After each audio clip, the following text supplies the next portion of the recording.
$40. That's what I used to hand the garden center every single spring without blinking.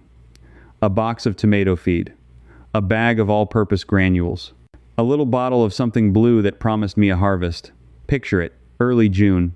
The sun is warm on the back of my neck. My tomato plants are tall, green, and gorgeous. I'm standing there with a watering can, feeling like a king. And then July comes, and the plants are still tall, still green, still gorgeous, and almost bare. A handful of tomatoes on a plant the size of a small tree. That was my garden, year after year. The villain here isn't you, it's the label. It's that friendly little box in the garden aisle telling you to feed, feed, and feed again, because every scoop you pour is a scoop you have to buy back next spring. I fell for it for the better part of a decade. Same money gone. Same disappointment in July. Same excuse in August, telling my wife the weather was just off this year. Most people do exactly what I did. You see the leaves looking a little pale, so you feed. You want bigger plants, so you feed. You panic in midsummer, so you feed again. And nothing changes. The plants get lush, and the basket stays empty. So today I'm going to show you two things. First, why the way we're told to feed tomatoes actually works against the fruit. Second, the exact cheap materials that flip it around and load the vine. And then, at the end, I'm going to give you the one thing I grow in a forgotten corner of my yard that means I have not bought tomato feed in 10 years. I'll name it when we get there. Not before. But let me ask you something first, and be honest. When did feeding your tomatoes ever actually give you more tomatoes? Really think about it. Because once I asked myself that question, I couldn't unsee the answer. Let me take you back to the summer of 2013. Back corner of my garden, by the old fence where the soil was best. I had 6 plants that were shoulder height on me. Beautiful. And I counted 11 tomatoes across all 6. 11. I stood there with the empty feed box in my hand and something finally clicked. I wasn't growing tomatoes. I was growing leaves. Part 1 is the mistake almost every gardener makes, and it's the most heartbreaking one, because your plants look their healthiest right before they let you down. I'm talking about feeding the green and starving the fruit. Here's the situation that fooled me for years. Your tomato plant is growing fast. It looks strong, so you reward it. You reach for that general purpose feed, the balanced stuff, and you give it a good drink, and it feels completely logical. A growing plant needs food. More food, more plant, more tomatoes, right? Here's the truth. Most people feed their tomatoes more and more nitrogen, but what's actually happening underneath is you're pressing the plant's grow leaves button and never letting it flip to make fruit. Let me explain the mechanism, because once you understand this, you'll never waste another dollar. Plant food is measured by 3 numbers: nitrogen, phosphorus, and potassium.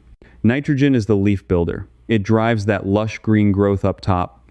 Most general fertilizers are heavy on nitrogen because green, leafy results are what make a customer feel like the product worked. But a tomato doesn't fruit because it has leaves. A tomato fruits because it runs low on easy nitrogen and high on potassium. Potassium is the fruiting mineral. It's the signal that moves sugar into the flowers and swells the fruit. When you keep pouring nitrogen on a happy plant, you are literally telling it there's no rush. Stay in growth mode, make more foliage. The plant obeys. I read the extension research on this and it stopped me cold. A tomato in the fruiting stage wants a feed where the potassium is roughly 3 to 5 times higher than the nitrogen. 3 to 5 times. Now go read the label on a standard all-purpose feed. The nitrogen is usually equal to the potassium or higher. You are feeding it the exact opposite of what a fruiting tomato asks for. That was my 11 tomato summer explained in one sentence. I'd been feeding for leaves and praying for fruit. So here's how you fix it. Simplest first. The easiest thing you can do this week costs nothing. Stop all high nitrogen feeding the moment the first yellow flowers appear. Just stop. Let the plant feel that dip in nitrogen. That dip is the trigger. The next step up is to feed for potassium on purpose. The old market gardeners used wood ash. A single handful of clean wood ash from a hardwood fire, worked lightly into the soil around the base, carries a strong hit of potassium and a little lime. Use 1 handful per plant, no more, once a month. It's free if you burn wood, and growers were using it 200 years ago for exactly this reason. And if you want something you'd otherwise throw in the bin, banana peels are loaded with potassium. I chop 2 or 3 peels, soak them in a jug of water for 3 days, then pour that water at the roots. It's crude, but it works, and it costs you nothing but a banana you are going to eat anyway. Now, understand what's at stake if you skip this. If you keep feeding nitrogen through summer, you don't just get fewer tomatoes, you get soft, sappy growth that aphids swarm and fungus loves. You're feeding your pests and starving your plate at the same time. That was me for years, spraying bugs off a plant I was accidentally turning into a bug buffet, so that's the first correction, and it already puts you ahead of most gardeners on your street. But fixing the type of feed only solves half the problem. Because there's a second mistake, and this one doesn't just cost you tomatoes. It rots the ones you finally grow, right on the vine. Part 2 is the problem that broke my heart the most, because these are tomatoes you almost had.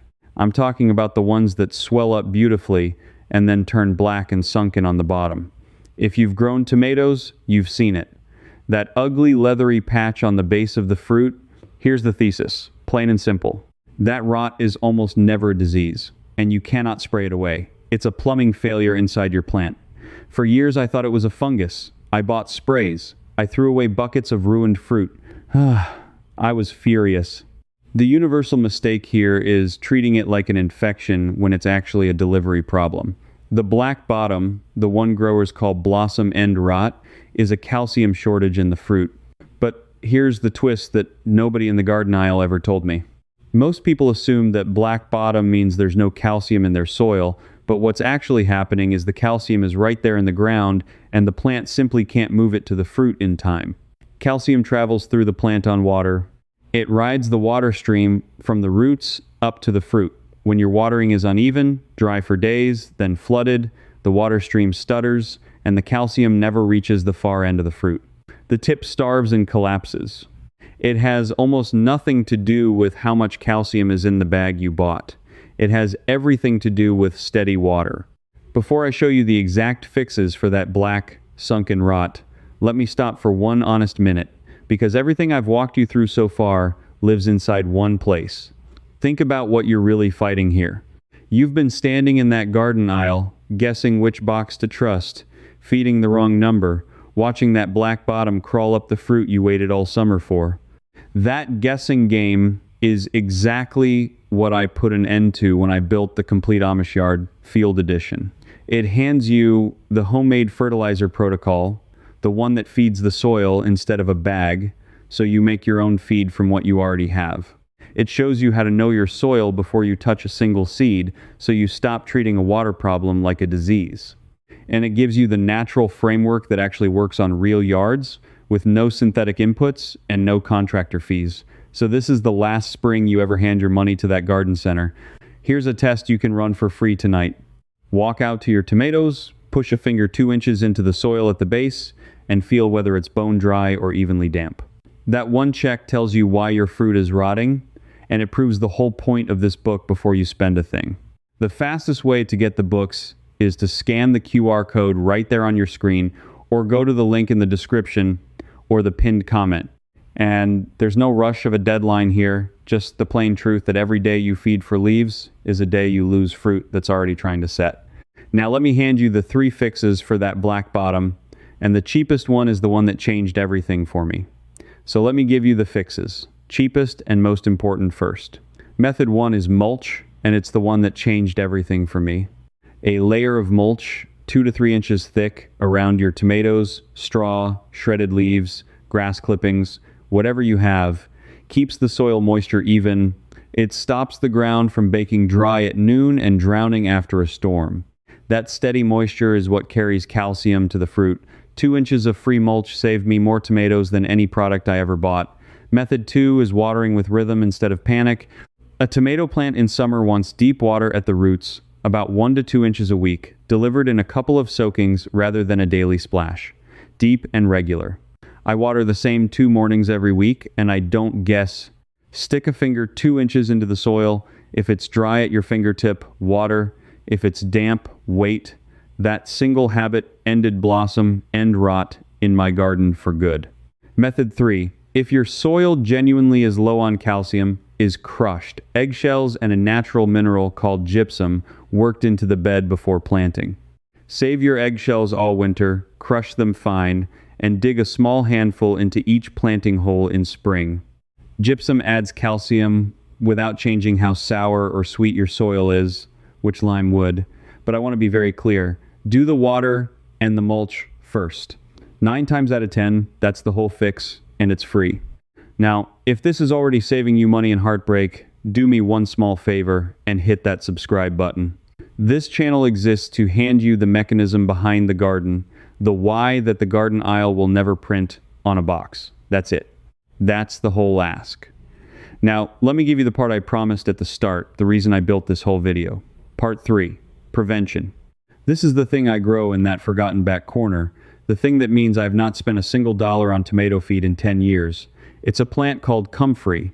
Let me tell you how I found it, because I didn't invent this.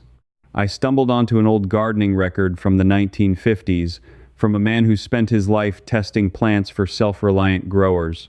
He was obsessed with one plant that the old cottage gardeners swore by long before bottled feed ever existed, comfrey.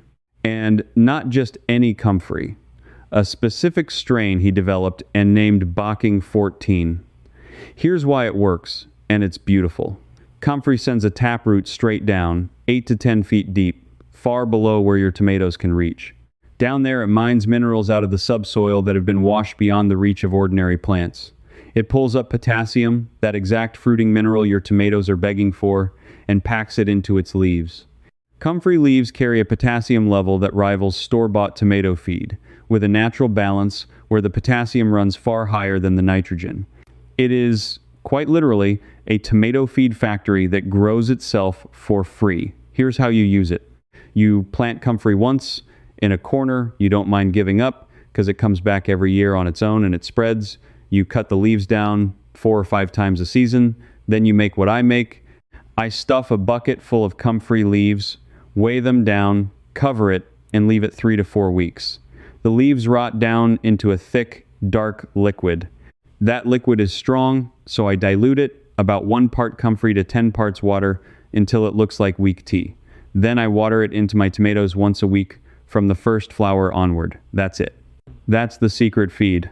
A plant that pulls free minerals out of the deep earth and hands them to my tomatoes on a schedule. The knowledge existed for 100 years. It got buried under bottles and boxes because you can't sell a man a fertilizer he grows himself. One stubborn old gardener kept it alive in his notes. And now you have it. Let me warn you on one thing, because I learned it the smelly way. Comfrey tea stinks. Badly. Keep the bucket lidded and keep it away from the house. And plant the Bocking 14 strain specifically because it's sterile, it won't set seed and take over your whole yard. The wild kind will run riot on you. Now, let me match this to your situation quickly so you know what to reach for. If you've got a big garden and a spare corner, plant comfrey and never buy feed again. It's the whole answer. If you're growing in pots or a small patio, skip the comfrey bucket and lean on wood, ash, and banana water for potassium plus steady watering. And if you're short on time and just want tomatoes this year, do the 2 free things. Stop the nitrogen at first flower and mulch 2 inches deep for even water. Those 2 alone will double what you pull off the vine. Now, here's the new problem you're going to hit, and I want you ready for it. Once your plants start setting fruit heavily on this feed, they're going to grow faster than you expect, and they're going to get top heavy and start sprawling. Weak stems, tangled vines, fruit lying in the dirt, support and pruning become the next battle, and getting it wrong can crack your stems and invite rot right back in. If that's the wall you're about to hit, leave me a comment with just the word staking, and I'll know to make that video next for you. I want you to remember something. That empty basket in July was never your fault. The steady green plant with no fruit, the black bottom tomatoes, the $40 gone every spring, that was a system built to keep you buying. You just got handed back a piece of knowledge that was quietly taken from you, the same knowledge that fed families long before any of it came in a bottle. The next video shows you exactly how to hold up these heavy, loaded plants without cracking a single stem. Subscribe so you don't miss it, because a plant this productive will fall over under its own success if you're not ready. Go plant that corner. I'll see you in the next one. I'm not done. I promised you the one thing I grow in that forgotten corner. The potassium-rich homemade tomato feed, the full recipe, and exact schedule. That whole part waits for you inside the Amish Garden Circle. In there, you can ask me your own question, and a real person, me, answers you myself. And you're not alone. You belong here with us. Just point your phone at the code on screen, cancel anytime, one click. Now, before you feed your tomatoes again, let me help you choose wisely. In the next video, I rank the feeds that truly work and the ones to skip. It's starting right here, so stay with me.